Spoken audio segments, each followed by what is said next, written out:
Hi all. ഞങ്ങളിതാ അങ്ങനെ ട്രിപ്പിന് പോവാൻ റെഡിയായി നിൽക്കുക കേട്ടോ. രാവിലെ തന്നെ എണീറ്റു. വാവ എണീറ്റിട്ടുണ്ടായിരുന്നു കേട്ടോ.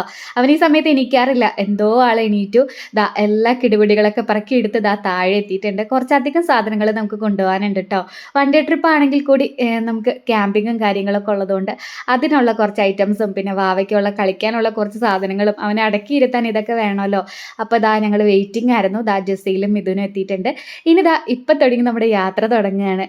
എന്താ പറയുക, ഭയങ്കര ത്രില്ലിംഗ് ആയിരുന്നു കേട്ടോ. വൺ ഡേ ട്രിപ്പ് ആണെങ്കിൽ കൂടി ഞങ്ങളിത് കുറച്ച് ദിവസങ്ങളായിട്ടോ പ്ലാൻ ചെയ്തുകൊണ്ടിരിക്കുന്നത്.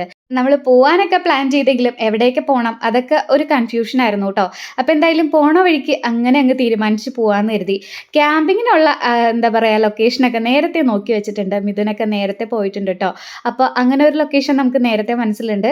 ബാക്കി എവിടെയെങ്കിലുമൊക്കെ അടുത്തുള്ള സ്ഥലങ്ങളൊക്കെ ഒന്ന് കയറി എക്സ്പ്ലോർ ചെയ്യാമെന്ന് കരുതി. ഞങ്ങളൊരു 6 മണിക്ക് ഇറങ്ങണമെന്നൊക്കെ പ്ലാൻ ചെയ്തതാട്ടോ. പക്ഷെ നടന്നില്ല. 8 മണി ആവാറായിട്ടുണ്ട് നമ്മൾ ഇറങ്ങുമ്പോൾ. എല്ലാവരും റെഡിയായി ഇറങ്ങിയപ്പോഴേക്കും ആ ഒരു ടൈം ആയിട്ടോ. വരുന്ന വഴിക്ക് ഇതാ നമ്മൾ ബ്രേക്ക്ഫാസ്റ്റ് കഴിക്കാൻ നിർത്തിയതാണ്.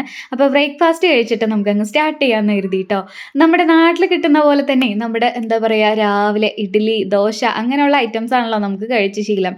ഇവിടെ ദാ ബർഗറിൻ്റെ ഷോപ്പൊക്കെ ആട്ടോ കൂടുതലും ഓപ്പൺ ആയിരുന്നത്. അങ്ങനെ ദാ നമ്മുടെ നാടൻ ഫുഡ് കിട്ടുന്ന ഒരു പ്ലേസ് നമ്മൾ കണ്ടെത്തിയിട്ടുണ്ട്. എല്ലാവരും പല രീതിയിൽ ദാ ഓർഡറൊക്കെ ചെയ്തിട്ടുണ്ട് കേട്ടോ. ഞാൻ ദാ നെയ് റോസ്റ്റ് പറഞ്ഞിട്ടുണ്ടായിരുന്നു. അത്യാവശ്യം തിരക്കിയിട്ടുണ്ടായിരുന്നില്ല കേട്ടോ. ഞങ്ങൾ ഇറങ്ങി കഴിഞ്ഞപ്പോൾ അതിൻ്റെ പുറത്തായിട്ട് ഒരുപാട് ഇങ്ങനെ ക്യാമ്പിങ്ങിന് വേണ്ടിയിട്ടുള്ള സാധനങ്ങളൊക്കെ വെച്ചിട്ടുണ്ട് കേട്ടോ. അപ്പോൾ അതൊക്കെ നോക്കി അങ്ങനെ നിന്നു. ബാക്കി നമ്മുടെ ട്രിപ്പിൻ്റെ വിശേഷങ്ങളെ അടുത്ത വീഡിയോയിൽ പറയാം കേട്ടോ. അപ്പോൾ എല്ലാവർക്കും ടാറ്റാ ബൈ.